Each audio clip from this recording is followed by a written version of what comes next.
All right, so I already got yelled at by Lucy about details. She's like, Dad, remember, you can't go past this desk. So she's going to shove me if I go past it. So obviously, we're going to work on details today. So being a detailed leader, man, you can go to the next one real quick. Okay, detailed leaders are individuals who pay close attention to the specifics of their work and surroundings, ensuring that every aspect is handled with care. Okay, next one. So for me, and I'm going to try my best to stick to my notes, I really will, okay?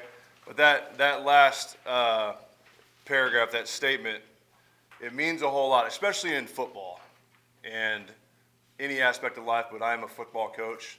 But being prepared and knowing his job, managing the coaching staff, getting practices planned, getting things lined up for lift. There's so many things that go into running a football team, being a leader, right? You guys know this.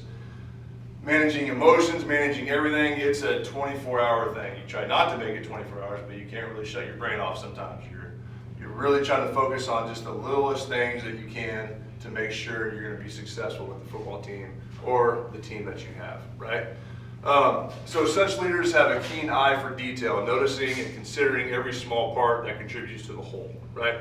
So practice, we spend so much time on details, okay? So for an example, we go to practice, okay? Each and every one of my coaches, okay, are a profession in one position, right?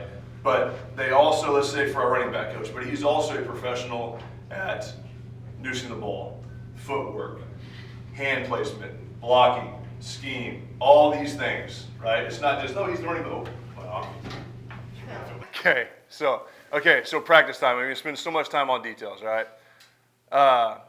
Each week, it's funny, like, oh, coach, who are you playing this week? I'm like, I got to really think about it. Who are you playing next week? I really got to think about it. Like, it doesn't really matter who we're playing. It doesn't. As long as we're going to practice and coaching technique, coaching fundamentals, coaching the heart of the kids, the want to, it really doesn't matter who you're playing each week. It doesn't matter. It doesn't matter what the dealership across the street's doing. It doesn't matter what they're doing down the street. As long as you guys listen to your boss, do exactly what he tells you to do, and it's proven to work, you're going to be successful, right? That's just how I see it. We could go play Faith Lutheran, and we have, and we've been smoked by them, okay? We could go play Oaks Christian on ESPN, okay, and get crushed by 80, okay? It doesn't matter. And then we could go play Shafter, we could go play Arvin the next week. It doesn't matter. Like, your standard has to be your standard, and you have to focus so much on the details to have the most success. It doesn't mean you're going to win every time, but we're definitely going to focus on the details and do our best and give our best foot forward, okay? So this is a little graph of just how detailed we do get. So we have a program called Huddle. All our video goes into that thing, and our coaches break down. There's so many little details that go into this thing. I won't bore you with it. But 1st and 10, run pass. We got percentages. 2nd and 7, like all these things. I'll have a little sheet in my back pocket. These aren't 100% correct, right? But we're going to go in we're going to find out every avenue that we can go to and get so much detail to make sure that we don't mess it up, right? So they can identify errors, discrepancies, and opportunities that might be overlooked by others, ensuring that projects and tasks are completed with precision, okay? Number one, I want coaches that care, right? If you have a coach or an employee that doesn't really care, that's just collecting a check, okay?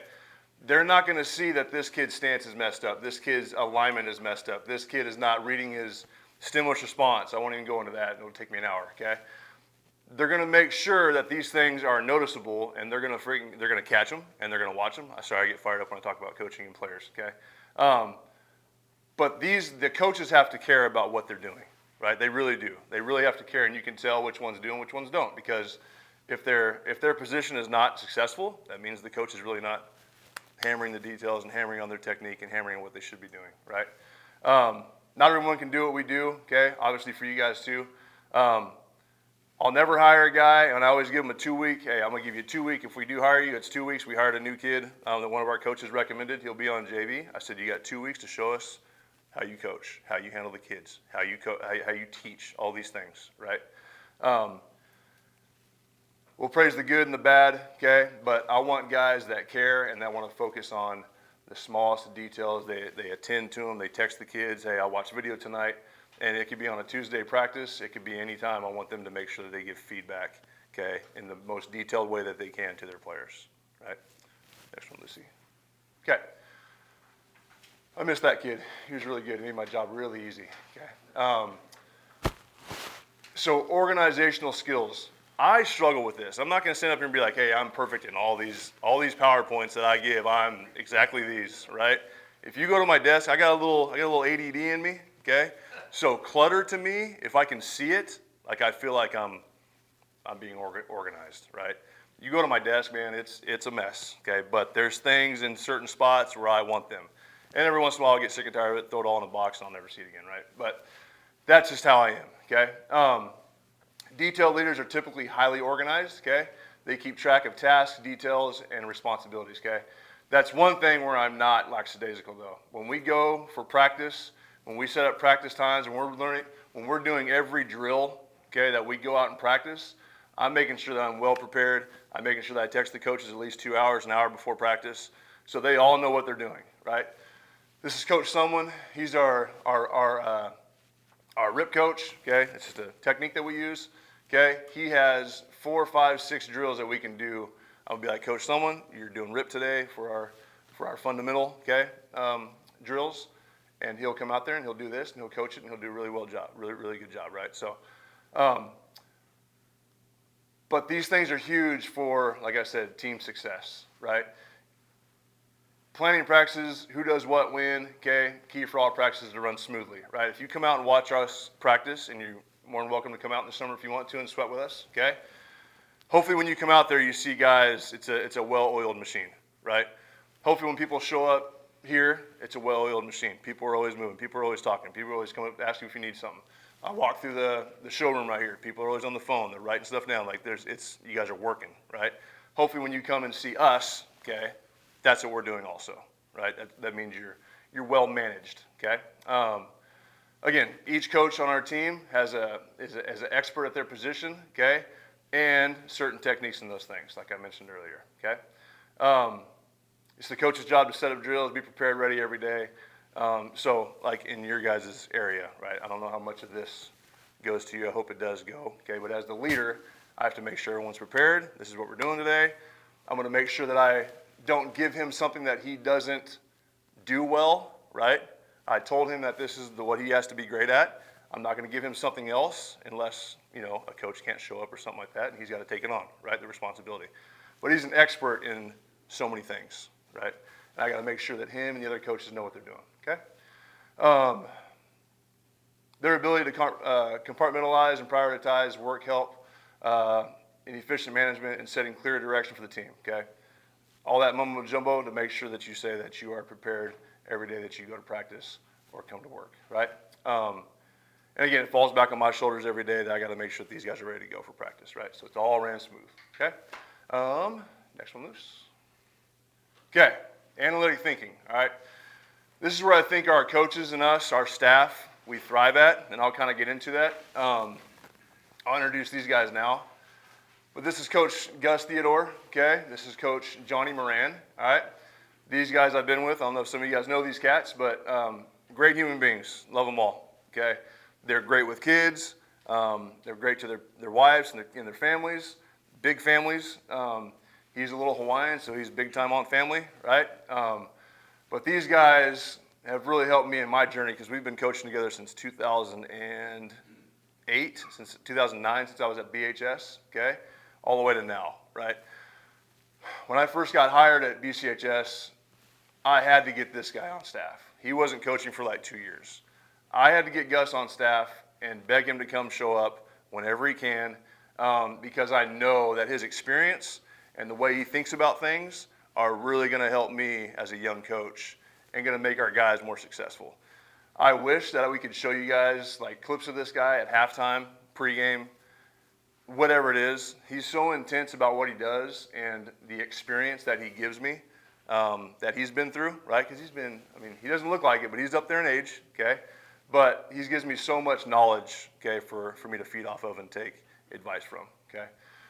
Next guy, Coach Moran, man, I love this guy and worked with him forever. He's the same type of guy, no-nonsense guy, Army veteran guy, Like, he's going to make sure that Coach Carr is on his stuff first before the coaches, right? I had to hire these cats, right? So you guys may have people like that in your program, in your leadership roles, right? So cling tight to those cats, all right? But analytic thinking, okay? They approach problems in a logical mindset. Detailed leaders dissect challenges to understand every component before formulating a solution, okay? I've coached in a lot of football games, right? When we're down, when things aren't going quite right, at halftime, okay? Let's say things just aren't going our way. He'll come with an iPad, he'll come with notes, he'll come with all kinds of things and present it to me. He goes, now Darren, you're the head guy. This is what, he always comes with respect. He goes, but this is what I think we need to be doing. And this is what we did 5 years ago or 7 years ago. This might work. Try this. Just change. And these could be little tiny things. People like that are so important, okay, just to the whole staff, right, and to the players, right? It's important that you have those people around you, right? And we'll pass ideas around. Before I even go talk to the kids, before I even discuss anything with them, we'll be in a huddle outside the weight room. We'll talk about things. We'll discuss things. We'll get things hammered in, okay, if we need to change anything at all, okay? The next best thing I love about what these guys do, and a lot of people tell us, hey, you guys are halftime, like, you guys are half like a second half team. And I respect that, because sometimes you go in with a game plan, right? Sometimes it works out. Sometimes you got to adjust, right? And we do a really good job adjusting because of people like this, okay? But we do what ifs on Thursdays, Wednesdays, okay? To foresee potential issues, right, that could come up. So our what if days are on Thursdays. We do our walkthroughs. We'll go through our scheme, the formations, all this stuff. We'll make sure we're planned out. And then I'll literally, and it's scary sometimes, we'll give Coach Gus reign over the scout offense. We're all defensive guys. And he'll run some crazy stuff that we've never seen before. He'll run double passes. He'll run different formations. He'll do whatever he wants just to make sure that we're thinking we have an answer for all these things that could pop up, right? I don't know how that kind of pertains to you guys, but I guarantee John is thinking about things that could happen, that haven't happened, that may happen, that won't happen, but he has a plan for those types of things, I think, okay? Because you guys are very successful here. But the what ifs are big, okay? And it's part of being that analytic thinker, right?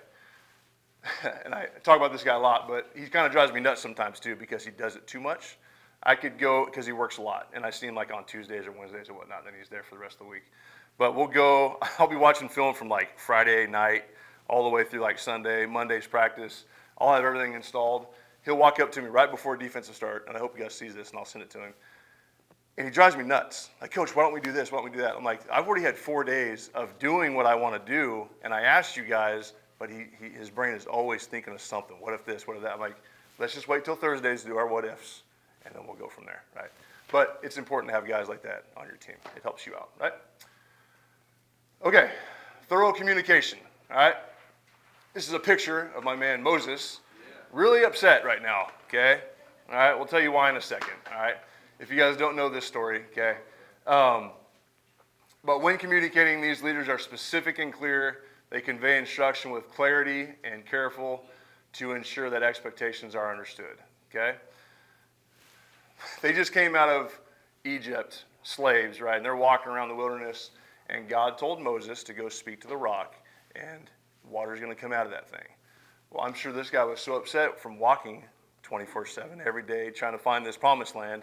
People are complaining, people are this, people are that. Well, Moses goes and hits the rock with his stick. How many of you guys ever want to hit someone with a stick? Me, I have personally, okay, especially when you trust 15-year-old kids to do their job and they don't do it, right? But he strikes it, water does come out, okay?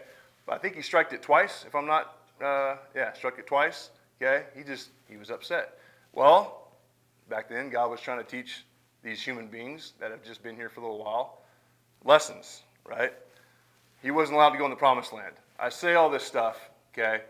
God was very clear with Moses what he wanted, right? He's very clear. If he wasn't, he was vague, then Moses would have had a shot at getting the promised land. Oh, I didn't really hear you. No, he was pretty clear about what he told Moses. So that's always been a big thing for me, especially dealing with adults, dealing with kids, especially dealing with parents. You have to be very clear. You can't leave any kind of gray area in there, right? You have to be very clear about what you talk about. There can't be hidden details. There can't be any of this. Yesterday at school, we had a little tussle with a couple football players in class, right? So I'm taking those guys aside. We're talking to them, right? Told these guys very clearly about where our bar was set at our school, that we don't do this stuff, that this is not certain schools where you guys go fight in the locker room and because you're upset and your pride gets over you, right? I was clear to them what happens again if this happens, right? Okay? These are two guys that are best buddies. They love each other, right? They hang out all the time. They just got a little tiff, whatever, okay? But I made it very clear to these guys what happens if this happens again, right? I didn't beat around the bush. I didn't do any of that stuff. I didn't jump in one guy's boat and start rowing with him. I told him very clearly what I expected from him, right? That's very important what you do, right? Dealing with customers, dealing with employees, dealing with anything, right? Just be very clear on what you're saying, okay? Big one for us with communication also, okay? When we fail on the football field, players fail, it is 98%. You can ask any high school football coach, okay, especially nowadays, kids don't like to talk. They'll all sit in a room like this, and they'll all be on their phones and they'll hang out. Like no one's communicating at all, right? So when we go on the football field and I ask them to communicate for an hour, you'd think I killed them or took away something of theirs, or they just don't know what to do. Well, I'll just text it to him, like roll coverage. Like that's not how it works, right? So the lack of communication will kill a football team. It'll kill any team, right? If John just showed up every day and just walked in his office and just started doing work and you guys had no idea what you're doing, everybody just be on their own doing their own thing, right? Oh, I think this is good. Oh, this is good. You would never be successful, right? So thorough communication, right? And on top of that stuff, right, being a clear communicator, this is one thing that I took from me from BHS. One of our coaches put it up there. I was like, this is what it is to be a head coach right here. Okay, it really is, right?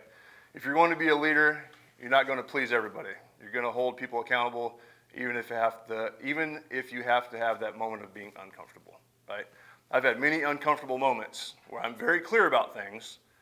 Kids or whoever still mess it up, okay?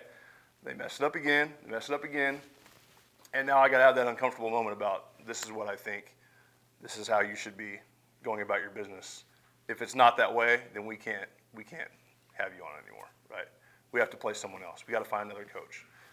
I have fired 2 or 3 coaches since I've been at BCHS, just because they didn't align with what we were thinking. It wasn't mean. It wasn't like anything like out of pocket and screaming and yelling. I'm just like, sir, we can't have you around anymore. You're not good for the kids. You're not doing what we're doing, right? So those moments do come up where those conversations have to be had, right? And that's part of the communication. But I'm going to make sure first, before we even get to that point, that I'm making sure that I'm very clear about what I'm telling these guys, right? Okay. All right, next one, Lucy. All right, persistence. That's a fun one. Almost done. Anybody big Bill Walsh fan? I love Bill Walsh. Good guy. But persistence, okay? Leaders with a focus on detail are persistent in their pursuit of excellence. They do not settle for subpar work and are tenacious in ensuring that every element meets the highest standards, okay? Like I said earlier, the bar is set pretty high at BCHS. We were once an 8-man football team, right? Hit and miss coaches here and there, right? They've had a lot of turnover trying to find the right coach and doing these things. And Coach Perucci took these guys, the coach at Shafter took these guys before that, there was a coach there that took them to the Valley Championship, won a Valley Championship in like D6, D5 or something like that. Coach Perucci comes in, wins it in D4, D3, this and that. We come in, win a state title, Division III, 2 Valley Championships. So we're building something, right? I don't want kids on this football team or coaches that are going to make us go backwards, right? We're going up, right? That's my goal as a leader, right? This is basically me every day. Anybody that wants to get on the ball and push with me, we're going to do it. That's who I want on my team. I don't want guys just hanging out here, hanging out. I'm tired while coach is still pushing the ball up the hill, right? It's a drive in me. I don't know if it's just me. I don't want to go back to where I was or whatever it is, but there's a lot of faith and a lot of trust that these people have put into me, okay, to lead these guys and get them somewhere. Now, we're not going to be perfect about it. We're a Christian school, yeah, but our kids still get in trouble. Our kids still mouth off. Our kids still do this stuff. But if I stop pushing this ball, it's going to roll back and crush everybody, right? And we're just going to set back even further, right? So it's my job as a leader, okay, to be persistent, okay, in what our goals are, right? It's not just winning championships. It's doing other things. It's making sure that home, I've even texted moms and dads. How are they at home, okay?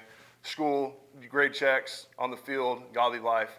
Again, practice habits, all this stuff.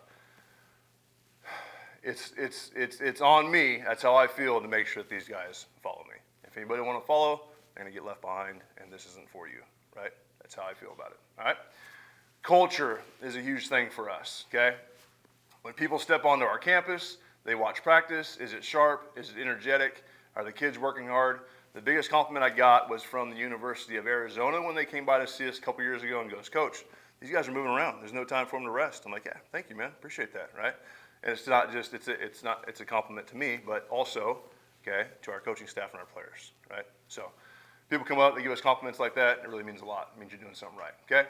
Weight room standing around. Hopefully if you guys ever show up, come see us. Hopefully we aren't just standing around, hanging out, okay, chewing bubble gum. We're actually going towards something, right? When you watch our teams play, we may not always win, okay? We may not always be successful on a Friday night, but you're going to see kids that run around and don't quit. That's what you're going to see. And if we get any of that out of those 11 kids, maybe one or two that don't want to do that, they'll be on the sideline hanging out with us. We're going to make sure that we put a good product on the field, right? I like this quote. The culture precedes positive results. Champions behave like champions before they're even champions, okay? They have a winning standard of performance before they are winners, okay? So all that stuff before we even hit Friday nights, we're going to be making sure we're detailed, we're getting after it, we're pushing it, right? Okay, and then whatever happens on Friday happens, right? Okay, Luce, next one. Oh, is that it? Okay. All right, the difference between good and great is attention to detail, right? That's my last clip. If you guys have questions, I will definitely try to answer the best I can. But anybody, anything? Okay.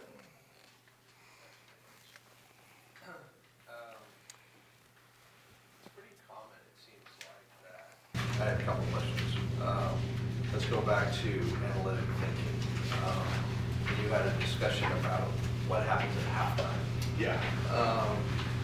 We're kind of the same in that, we divide the month into first half, second half. Yeah. And, we take a hard look at the middle of the month and see where we're trending and what's happening and, where are we up, where are we down, and then we pivot sometimes. And, it's amazing how much better our second half is than our first half, almost every month. Right. And, it seems like from a sports perspective, a lot of teams, completely change their strategy at halftime. Yeah. Which I guess is just a result of seeing what your competition's doing. Yeah. Right? Yeah. But what do you think is, how much of a change are you willing to make in halftime? Is it everything you planned goes out the window and you start over, or is it, 10% of your plan changes or 50% of your plan changes? What would you think is a reasonable amount of change to have happen at halftime? I think usually the majority, it could be player, it could be removing Lucy and putting in Amy, right? It could be those things and giving Amy a different assignment and putting in Lucy, and vice versa. It could be a player thing. We'll get together. The first thing we talk about is scheme, right? Is our scheme right? If the scheme is correct and our players just aren't getting to their spots or they're not playing correctly, then we know it's not what we're teaching, right? Like what we have on the board, right? X's and O's, right? We just have to find another player, or we have to light a fire underneath Lucy because the guy next to her, whatever, okay, is not going to do as good a job. We already know it because we've seen him practice, right? We got to light a fire under her. Maybe she didn't wake up in the right mood. Maybe her second half is going to be better, right? So kind of a balancing act of all those things. But changing the entire scheme will probably never happen. Yeah, it's what we do. This is what we do, yeah. How about backup players? I mean, how deep do you go in terms of plans or what ifs for, what if my quarterback goes down? What if my wide receiver, pulls a hamstring? Yeah. How many people behind them do you have? Is it typically just one other person, or do you have 3 or 4? Or? So if we want to get into detail, so I'm the D-line coach. So we have our starting 4, okay? Then I got 2 backups for each of those kids. Now, they won't get as many reps as the first team guys on a game week. Like right now, we're rotating every 3 in practice because we got plenty of time, right? So they're all getting even reps. But we get into game week, we get into those tight situations. The guys that are starting, those guys are out there. Now, what those guys behind them need to do when we do a scout team, if we're not on defense and we're doing scout offense or scout defense, those guys can go get all the reps they want at the same position, right? Using our techniques. May not be us calling the plays, but they're still getting reps and action on a practice day, right? But we're probably 2 or 3 deep, and guys just know. There's some kids down there that you could just throw in there and they know exactly what they're doing. There's some kids that you need to give reps to, right? So, but we always have, again, analytic thinking. We always have backup plans and stuff like that. So. I have a question. Yeah. So when you're talking about data analytics and strategy, you obviously use it in football. We do. I mean, you're analyzing the data and then you're pivoting from what that data is telling you. Mm-hmm. How many coaches don't know how to read the data? That you have to actually show them what to do, because if you gave them that dump of data, they wouldn't know what to do. What do I do with it? Right. So, and I think that's where I'm both. Because I think that's where, again, in our organization, we're very strong data. Right. We have lots of data. Sure. We Yeah. do with it. Yeah, So true. John, at the top of our team, understands it and likes to live in the data, but not every person in the dealership understands how to use the data. Yeah. No, And if for they sure. did know how to use it, they'd probably be in his position. Right. Yeah. So I guess how do you decipher that, and what do you do with your coaches from all of us, because we're a big organization and there's lots of us with all different strengths. Some of them it is data, some's not. Right. But how do you actually coach to that guy? Right, yeah, so that's tough. Like, there's even things that pop up on this data sheet that I'm like, this is useless. Like 39% to 38%, like if there's a big discrepancy, those are really easy things to kind of like, okay, I'll put those in my notes. If it's not that big of a discrepancy, like we got a football team, and this is a long answer to get back to what you're saying. We play a team called Faith Lutheran from Vegas. They have 2 really good quarterbacks, right? I'm like, you know what? We just got 5 films from them. I'm going to find something, right, about these guys. I was on there for an hour and a half, putting in who's at quarterback, every play, this and that, go all the way down there, hit the button, comes out, it's basically 50-50 when they're in. What plays are what? I'm like, I just wasted it. I didn't really waste it. Now I know, right? But unless there's like big time discrepancies, that's when we really use the data stuff, right? Now we can identify when number 3's in. He's going to be more of a runner. Expect more of this. Expect more of that. That's what I do with our guys. I don't really sit on the sideline and say, oh, it's 25% pass, and they run the ball or whatever, or they throw the ball. I'm like, oh, well, we screwed that one up. I'm not going to just sit there and look at it. It helps me look, though. You also got to get a feel for the game. This could go clean out the window, right? It could go completely out the window. They could show up off the bus, and they could do something totally different, right? Number 3 is in. Now we're going to throw the ball 40 times. So you got to adapt and you got to prepare, right? So as for the coaches, though, I will send this stuff out just to make them aware. I'll circle things that are big time discrepancies, the big time like changes. As for everything else, it's just kind of there if you want to see it, right? Now it might be different because you guys deal with money in cars and cash and this and that could be a big difference from what I'm doing. You know what I mean? Yeah, but I mean, I think it's the same. I mean, here, a perfect example, and I know we have variable stuff and fixed stuff in here, but you look at CSI, right? That's not cars. But you have to know what the actual game is. Right. You have to know what questions they're asking. Yeah. We know, just like you're saying, what's our reputation? It's great. We have a great reputation. Yep. How do we get our customers to make sure they understand from the factory perspective that we're great? Yeah. Because we are great, and we go above and beyond. How do we reflect that? Well, to me, I don't really know all of you, but when I step on, I call it campus, I'm a football coach. When I step on your campus, every one of you guys have greeted me. Seth's been great to me. The guys that come out of Seth's office to greet me, they say hi to my family. Like, so I already know, like, these guys are already, like, legit care about their customers when they come on campus, right?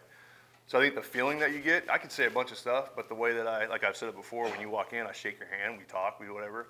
The interactions, the way I make you feel, are going to go probably a little further than, you probably go home and say, hey, Coach, Darren's a good dude, man, right? I think those interactions are big time for, because my dad has worked on a lot of car dealerships. We've been on campus on a couple of them. Guys will just walk right past you, not even care, 2 cents. They just want to go make the sale, whatever, not even say good morning. I don't know if that's answering your question, but or that specific one you just had right there. Yeah, I think just from the leadership team that's in the room, I mean, Yeah. I think it's like what he's saying in a game, you have to know the game, you have to know the questions to ask in the game, Yeah. and then you have to pivot and learn what you have to do. I mean, It's big. You can't just be stuck in your ways from 30 years ago and do the exact same thing. Like, you do got to change and modify things a little bit. and generally when you pay attention to one position that's a little off, what happens? They tend to get better. Say it one more time. If one position's off or you have one weak link, and Yeah, you like actually for a start practice or focusing on something. that. Oh, you for start- sure. you Yeah, start and that- focusing And on then it goes that. back to, are we making it too difficult for this group of guys? Is their football IQ a little bit lower? Do we got to spend more time in the film room? Is it the talent? So you got to mark and you got to check, like, what is it? Is it me? Is the coach not being clear about what he's talking? Is it not being communicated? So you got to determine who it is. And most of the time, it's probably 50-50, right? Coach, player, right? But we do spend time. So if my defensive line, these guys aren't reading the C gap very well, I will have them come in like, what are you guys doing? Like, we're gonna watch film. This is exactly what I want you to do. We'll go back, rehash what I want, and then we'll go forward. Right? Maybe I wasn't clear about one thing, and I've done that before too. Like, hey, bro, this, and that. You got to do this. Oh, okay. We've been doing it for 4 months. Like, you didn't catch that the first time. And I think to apply it to us in this room is on the sales side, what were we struggling with? Introduction service. So we got a video now and we're sending it every single customer and you have to, but they're doing it and what's happening? It's getting better. On the fixed side, when we look at surveys, maybe we start focusing on explanation of service, right? Okay, are we explaining what the repair order did and what exactly happened on every single customer that is available to take a survey? And once you get moving on that. Just from my own personal experience, like, Seth was very detailed about my car engine, my car. He was very detailed about. I even asked stupid questions. He's probably laughing like, "What? All right, he doesn't understand. I'm not a car guy." Like, I don't. Yeah. No, but he was very detailed in like what he sent me, and it helped, right? So I knew kind of what was going on, right? Yeah. And I think that's what all of us need to do. Your prior time with us, you set this completely up to remind us that we're accountable and that we need to care about these people. And when we build that trust with them, they're going, when we say something to them and we need to change a play or whatever that is, they have that trust in you to follow you and believe that and try it and go out and share that. Yes. 100%. And that's what you continue to tell us each time you walk through the store. Yeah. It's We have to care. yeah. And hold our own selves accountable. For sure. It's looking in the mirror, right? That's number one. Like, even if something goes bad and it's really not your fault, I will still go back and see, what did I do wrong? Did I not make something clear enough? And I can kind of go forward. I check myself first, and then I can yell at everybody else, right? Yeah. I was thinking of what you're saying. I think the initial optics are great because we are very welcoming, but the key thing is follow through. Yeah. It's got to be from cradle to grave.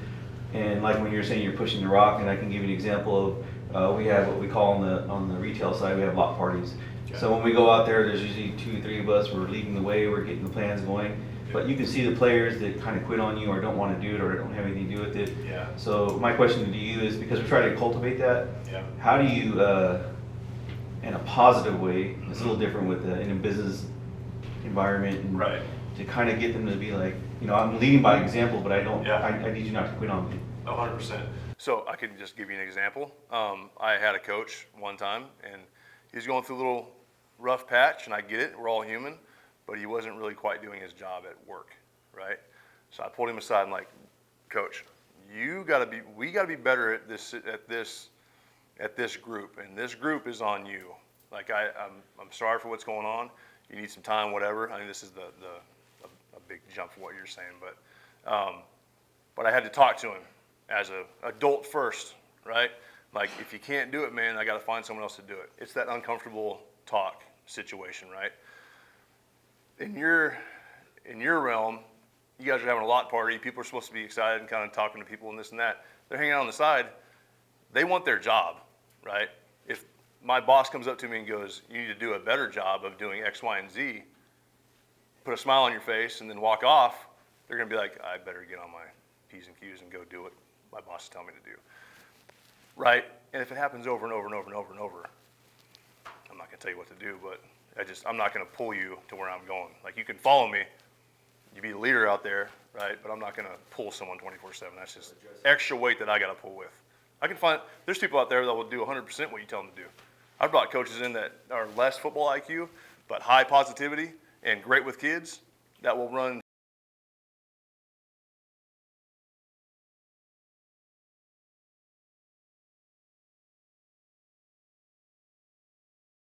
How often are you implementing culture?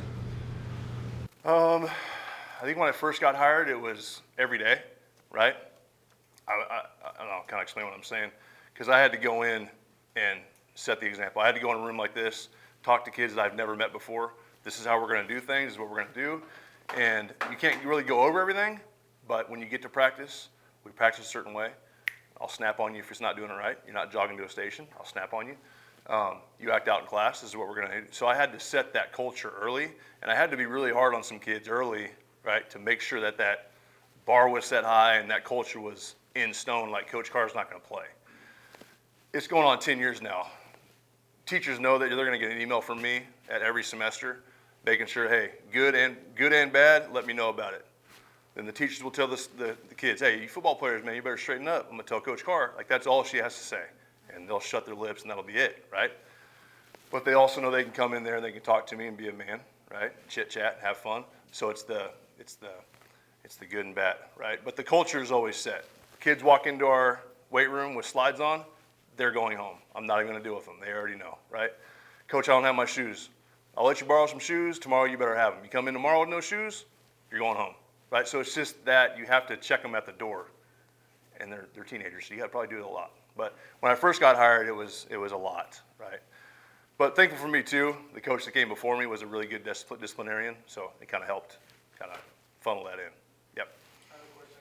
Now you build relationships with your players. Yep. How do you deal with when a player or a coach says, that's not my job, or those are not my duties? Yeah, well, I get a hot flash. If I told you to do something, this is your job, there really shouldn't be any kind of room for that, right? It might be different, but coaching, if you have good coaches around you, we're all going to chip in. If you have good dudes, we're all going to chip in where there needs to be a need. Like Coach Sumlin, I don't know what it was. One day, a couple years ago, like we didn't have our receiver coach, we didn't have something. Coach Sumlin's like, I got it, I'll go do it. All right, go do it, man. What do I got to do? Told him real quick, and I went and did his job because I usually walk around. So I did his job, he did Coach Clear's job. So I don't really have a lot of that, right? Again, the guys that did do that weren't in line with what we were doing, that wanted to not do what I asked them to do, that wanted to kind of go this way and coach this way and back talk behind here, they're not with us anymore. They're really not. I don't mean to throw anybody up under the bus, but it's part of the job, right?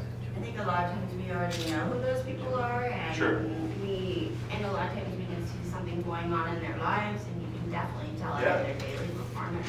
That's big time too, right? You have to And know. don't spend the time Yep. to really get in there and find the proper way to communicate, to Yep. figure out what's going on, Yeah, then we can turn them around. 100%. But that backs up all the way to your top leadership. So Right. from up here down, we Yeah. have to be supportive of Yeah. all of those instances. Sure. And when you get into a position like that, it's important that you reach out to who you know that can help that person Right. change their Yeah. thought process. I didn't mean like go fire people. You know what I mean? That's not what I'm trying to get at. No, you're 100% correct. Like, but after so many times of putting your arm around a guy, figure this out, talking, if they're just dead weight, man, like I got too much stuff to deal with right now than having to pull this guy's 210-pound body with us, right? So you either figure it out or you get left behind. Like, Well, one more. Yep. What happens, and I know that in the last 10 or 12, or since you've been coaching, you obviously have gotten really close with a lot of coaches. I'm assuming Yeah. they're like a family to you. yep. What happens, how do you, because with you being the head coach, and there's something that happens that needs to happen, and you have to be the head coach. Right. But then what happens is they cross the line with you and they're like, they kind of disrespect you. How do you Yeah. handle that when you are so close to those people. Right, like my personal, our assistant coaches? Yeah, or just Yeah. your team. So there's gonna be, as long as we're not disrespecting each other, there's gonna be conversation. Gus, we will have heated conversations, and we won't like each other for about 30 seconds. But we'll figure it out because we both love each other, right? Coach Moran may disagree with me, but I'm gonna disagree with him, and I'm gonna do what I want because I'm the head coach, right? I'm gonna take in what he thinks, right? Yeah, thanks for flash those guys' faces to me right now as I'm telling all about their business. But we love each other. We've gained this respect. We love each other this and that. There's never been a time where I've felt disrespected by these guys. I know who I am. I know what we're about. I know God living inside me. That's a good thing too, right? Is we have the peace and patience of understanding, right?